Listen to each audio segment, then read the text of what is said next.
तो दोस्तों, अगर आपके दोस्त अच्छे मार्क्स ला पा रहे हैं कम तैयारी में भी, और आप बहुत अच्छी तैयारी कर रहे हैं और फिर भी आप आपके मार्क्स कम आ रहे हैं, या आप टॉप करने चले जा रहे हैं, या आप जो टॉप 10 है उनमें नहीं आ पा रहे हैं, और आपको ऐसा लग रहा है कि हमारी परफॉर्मेंस कम है, तो ये वीडियो आपके लिए है। और मैं देवेंद्र कुमार, आपका दोस्त और आपका सहयोगी, आपको इस टॉपिक में आज बात करने वाला हूँ।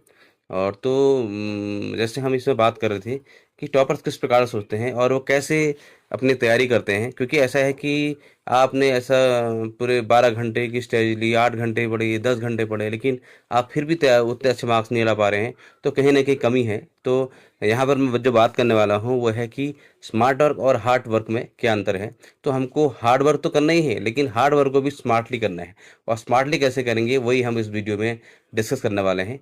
तो कुछ स्टेप हैं जिनसे आप अच्छे मार्क्स ला सकते हैं, टॉपर्स की तरह मार्क्स ला सकते हैं। तो अगर मैं सबसे पहले बात करूँ, सबसे पहले तो माइंडसेट सब कुछ है। अगर आपका माइंडसेट टॉप करने का नहीं है, अगर आपके माइंड में कोई कोई टारगेट नहीं है, कोई रिजल्ट नहीं है, तो आप टॉप नहीं कर सकते हैं, क्योंकि आप सोचेंगे कि भाई नॉलेज के लिए पढ़ पढ़ रहा हूँ और कुछ नॉलेज गेन हो जाएगी, तो आप टॉप नहीं कर सकते। आपको टॉप लाने के लिए सबसे पहले माइंडसेट करना होगा टॉपर्स का, रिजल्ट का, और कुछ टारगेट जो आपने सेट किए होंगे उसके लिए, कि मेरे को इतने मार्क्स लाने हैं, चाहे 90%, 99% या 100%, या कितने परसेंट, या इतने महीने मैंने ये टॉपिक क्लियर करना है, या 2 हफ्ते में, 4 महीने में, या 1 हफ्ते में। तो ये आपके बाद इस टाइप का अगर आपका माइंडसेट है, तभी आप टॉपर्स की लाइन में आ सकते हैं। दूसरा जो है, वो सबसे इम्पोर्टेंट चीज़ जो है वो है कि आपके पास PYQ, आप समझ रहे होंगे कि प्रीवियस ईयर क्वेश्चंस पेपर होने चाहिए।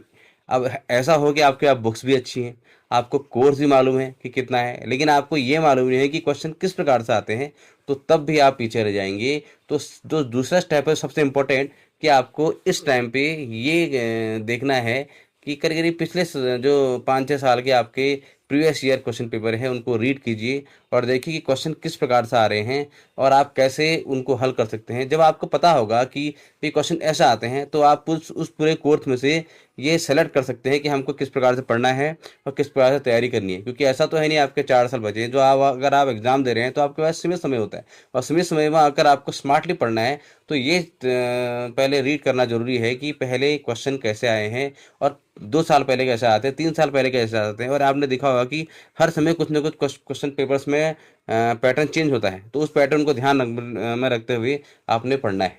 और तीसरा इंपॉर्टेंट चीज़ जो आपने शायद नहीं पढ़ा हो, वो है 70-20-10 रूल। अब ये 70-20-10 रूल है क्या?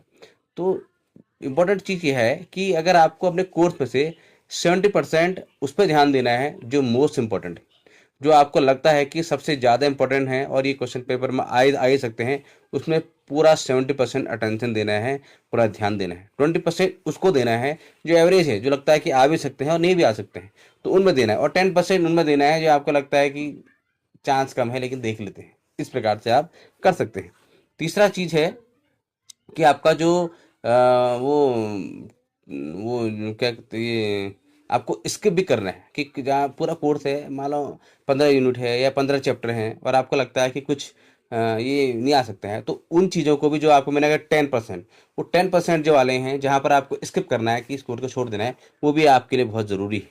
और नेक्स्ट जो आपका है वो है रिवीजन या रिपीटेशन, स्पेस्ड रिपीटेशन बोलते हैं।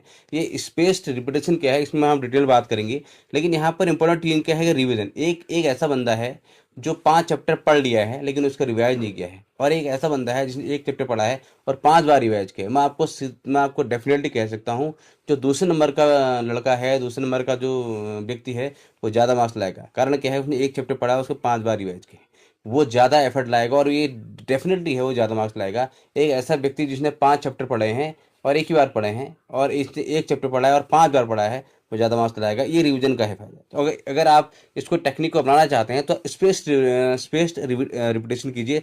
स्पेस्ड रिपीटेशन को थोड़ा बता दूं, कि जैसे मान लो आपने डे वन आपने कहा है कि मैंने टॉप रैंक 1 लाना है, तो रैंक 1 को आपने टारगेट हो गया, और आज उसको 1 चैप्टर को 1 बार पढ़ना है, फिर 2-3 दिन का गैप छोड़िए, फिर उसको दूसरी बार पढ़िए, फिर गैप छोड़िए, फिर तीसरी बार पढ़िए, फिर गैप छोड़िए, फिर उसको 1 हफ्ते बाद पढ़िए। तो ये एक स्पेस रिपीटेशन है, जिससे आपकी उसको रिवाइज करते हैं, और रिवाइज करने की बहुत महत्वपूर्ण टेक्निक है। अगर आप अपना सकते हैं, आप उसको कर सकते हैं। फिर आपका है कि इसमें जो जो माइंडसेट है वो होना चाहिए एग्ज़ाम ओरिएंटेड, कि एग्ज़ाम ओरिएंटेड अगर आपका माइंडसेट होगा तो ये डेफिनेटली है कि आप एग्ज़ाम के बारे में सोचें कि एग्ज़ाम, अब एग्ज़ाम में अलग अलग पेपर होते हैं और एग्ज़ाम को लगता है 2 महीने में है, 3 महीने में है, दो दो वीक में है।